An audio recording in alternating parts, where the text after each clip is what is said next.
Sabda TV. Kemudian kita beralih pada pertanyaan yang ketujuh. Ma huwa a'zamu haqqin ba'da haqqillahi wa rasulih? Apa hak yang paling besar? Apa hak yang paling besar ba'da haqqillah, setelah hak Allah subhanahu wa ta'ala, wa rasulihi, dan hak Rasulnya sallallahu alaihi wasallam. Berarti di sini menunjukkan hak yang paling tinggi haknya siapa? Allah subhanahu wa ta'ala. Kemudian hak siapa? Rasulullah sallallahu alaihi wasallam.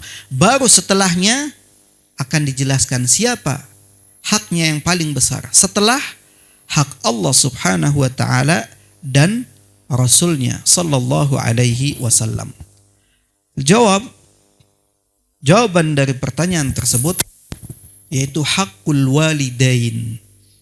Qala Allah Ta'ala wa qada rabbuka alla ta'budu illa iyyah wa bil walidaini ihsana imma yablughanna 'indakal kibara ahaduhuma aw kilahuma fala taqul lahumā uff wa la tanharhuma wa qul lahumā qawlan karīmā.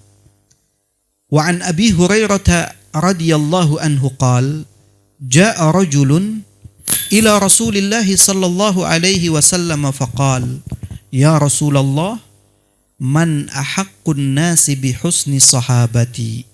Qala ummuk. Qala thumma man? Qala ummuk.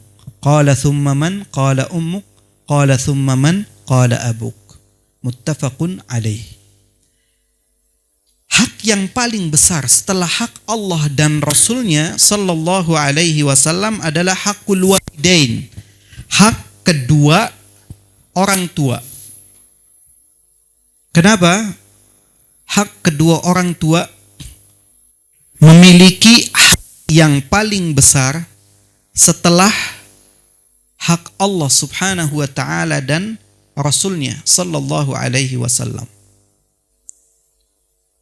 Kedua orang tua merupakan orang yang paling berjasa. Dan keberadaan kita di dunia itu dengan perantara orang tua.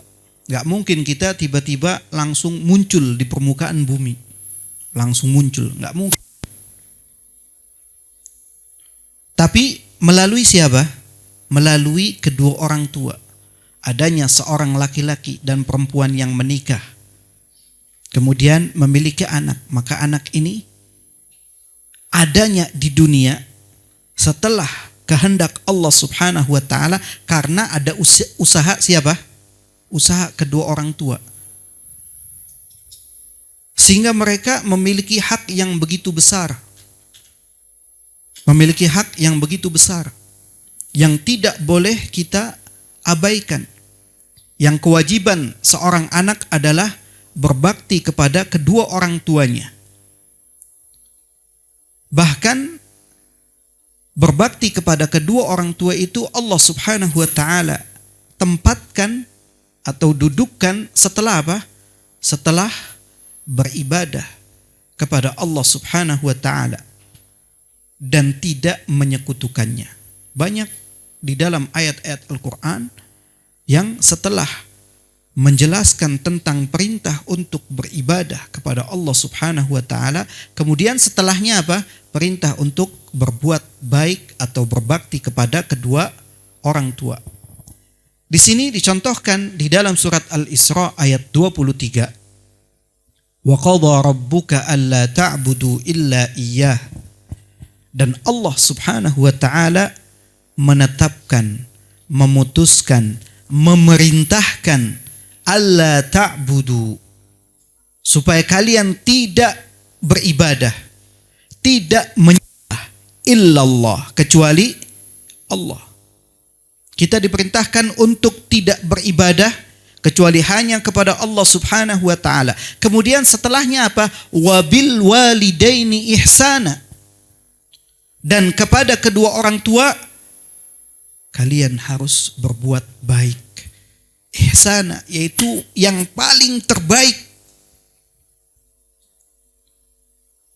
Kalau kita bisa berbuat baik kepada teman, berbuat baik kepada sahabat, maka kepada kedua orang tua harus lebih bisa. Kalau kita bisa berbuat santun kepada teman, kepada handai tolan, maka kepada kedua orang tua kita harus bisa lebih santun.